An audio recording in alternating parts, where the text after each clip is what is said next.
Allah melaknat tuan rumah yang dibuat kenduri, dibezakan orang miskin dan orang kaya, sehingga kan kita tak wajib hadir.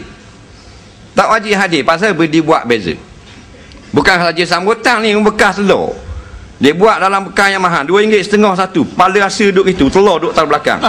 Nak telur pohon molek RM2 kan, kembang molek telur. Ni beri untuk datuk-datuk orang-orang kaya. Mari cat ayam, mari buku ke tisu. Dalam buku tisu tu telur tu letak 3 tubik isi sembong itu. Nak dah bagi bakal pilih dia, ambil lantang, ambil. Benda ni kena laknat. Tuan rumah kena laknat. Dah boleh buat gitu. Kita hanya boleh beri special jika dia keluarga kita, boleh special.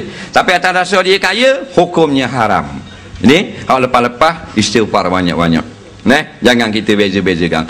Yang sebenarnya orang miskin lah kita buat dia special. Pasal orang miskin dia tak pernah tengok benda-benda yang molek.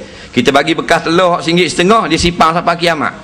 Nak batulah kita. Kadang-kadang tak nanti kenduri orang kaya mari rumah. Allah apa? Naik tu. Kejar itik yang meleh.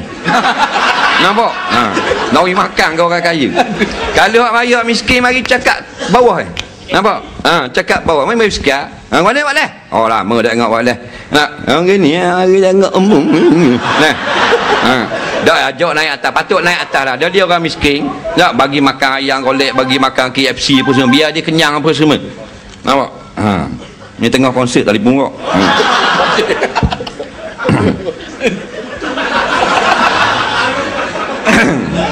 Jadi jangan kita buat beza-beza gitu. Nampak? Kerana Nabi pun tak suka. Jangan kita terendahkan orang miskin gitu. Sama saja. Yang ke bagi duit, tak bagi duit, kita jamu mereka kerana mengharapkan keredaan Allah SWT. Wallahu a'lam.